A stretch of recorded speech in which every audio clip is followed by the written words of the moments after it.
Our next speaker is Melanie Wade. Melanie graduated from the Curtin University in WA just last year, and today she is presenting her prize-winning honours research that she did as part of her, obviously, her honours project.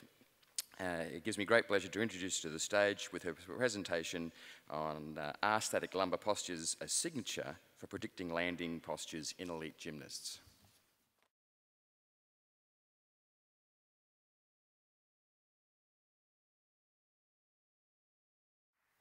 So I'd just like to start by recognising my supervisors for this project. So gymnastics is a high-risk sport for lower back problems. Researchers reported a high incidence of lower back injuries and pain with high rates of reoccurrence. And these problems have been linked to landing, which is a time when most gymnastic injuries occur. So gymnasts have been found to land in non-neutral spinal positions, land with ground reaction forces up to 13 times their body weight, and perform landings repetitively and at high levels of difficulty during training and competition. Now, all of these factors have been found to increase the stress on spinal structures and increase the risk of problems to this area.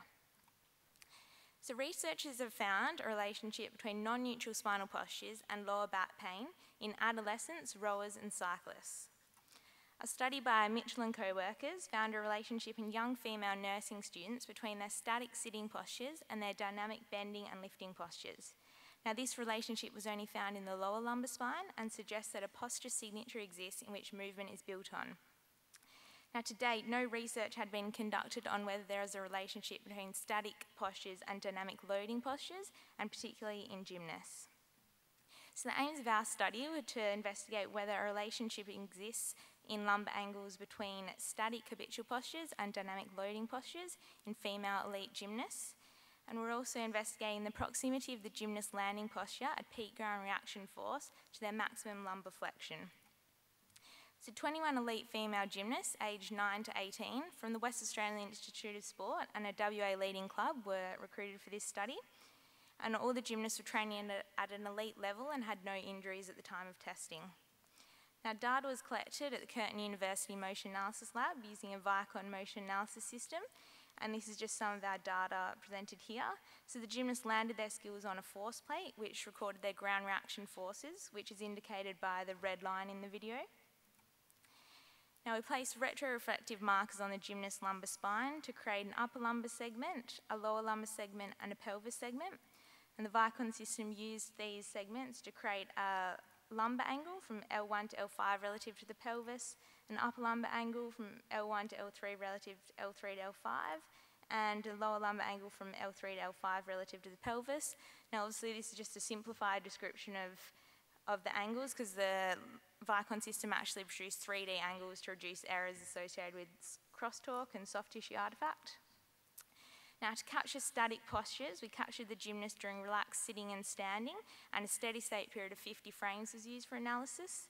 So for the dynamic postures, the gymnast performed a minimum of 3 trials of 3 dynamic skills, and that was a drop landing, a back salt, and a plyometric front salt.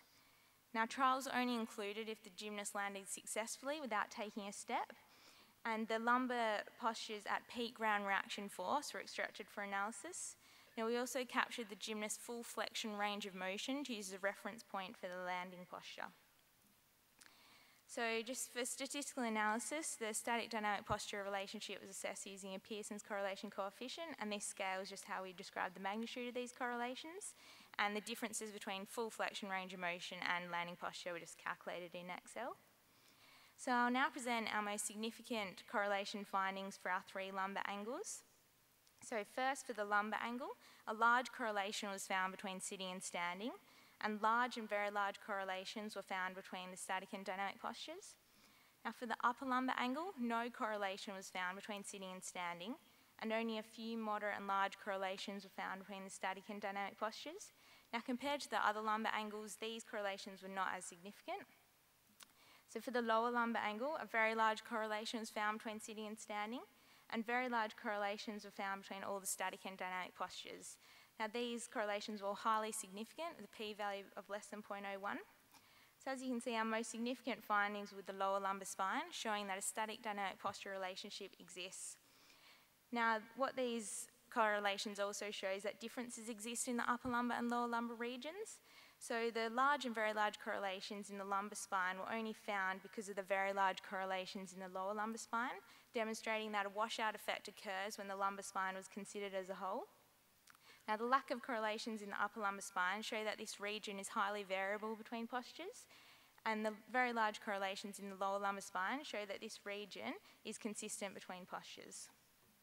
Now, for aim 2, our most significant results were with the back salt.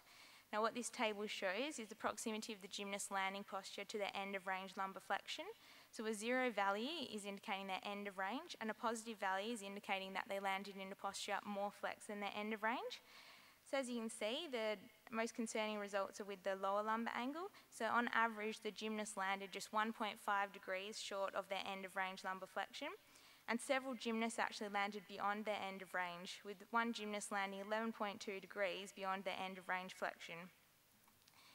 So what this graph shows is an average of all the gymnasts' raw upper lumbar and lower lumbar angles throughout the performance of the back salt. And the red line indicates the ground reaction force, and the peak of that line is where we took the values in the above table. And what this graph shows is that the gymnasts remained in lumbar flexion throughout the performance of the back salt, and they actually went into more lumbar flexion after the peak ground reaction force. So it means that they actually achieved more flexion than the values in the above table indicate. And what is of further concern is the ground reaction force values, which shows that the gymnast landed in these extreme postures while experiencing ground reaction forces 6 to 13 times their body weight. So our study supports previous research that has demonstrated that gymnasts have an increased risk of lower back problems. So our study supports research by Mitchell and co-workers that has demonstrated that a posture signature exists in the lower lumbar spine. However, this was the first study to show that a static dynamic posture relationship exists in gymnasts. Our study also supports the work by Mitchell and co-workers that has found that the lumbar spine needs to be considered regionally, as we found differences in the upper lumbar and lower lumbar regions. So what this posture signature means is that the same lower lumbar spine structures are stressed in the same way repetitively. This is the first study to quantify the proximity of the gymnast landing posture to their end of range lumbar flexion, and we found that they land close to or beyond their end of range, which puts a lot of stress on those lower lumbar spine structures. And our study also supported previous research by Herring and co-workers that found that gymnasts land with high ground reaction forces. Now, all of these factors have been found to increase the stress on the spinal structures and increase the risk of injury to this area. So just some limitations of this study were that we were unable to assess any extension-based skills which have been linked to lower back problems in gymnasts. We were unable to replicate the effects of fatigue, as gymnasts normally train for hours at a time, and we only assessed the landings that the gymnasts perform successfully. However, they don't always land in a stable posture. So some directions for future research include looking at extension loading, correlating this data with MRIs of the gymnast lumbar spines, and assessing whether posture signatures can actually be changed. So from this study, we found that static habitual postures reflect dynamic loading postures in gymnasts, and thus a signature posture exists in which movement is built on. Now this tells us a lot about movement as our basic posture, so when we're in our relaxed sitting and standing positions and are not thinking about how we are holding ourselves, is predictive of our posture during complex motor tasks. Now this is the potential to direct practice, not only in gymnastics, but for any loading tasks. So much focus is on the dynamic posture, however greater attention needs to be paid to the habitual postures during which we spend more time, and we now have knowledge that these reflect our dynamic loading postures. So clinicians need to classify gymnasts into static posture groups to identify those with postures at risk, and programs need to be implemented to modify these. Now this is current practice with the gymnasts at the West Australian Institute of Sport, and our study supports the work done there. So just in summary, we found that static habitual postures do reflect dynamic loading postures, and clinicians can have increased confidence that modifying static postures may have a follow-on effect to their dynamic loading postures. So hoping that this research will help contribute to reduce the incidence of lower back injuries in gymnasts. So I'd just like to acknowledge the following people, and thanks for listening.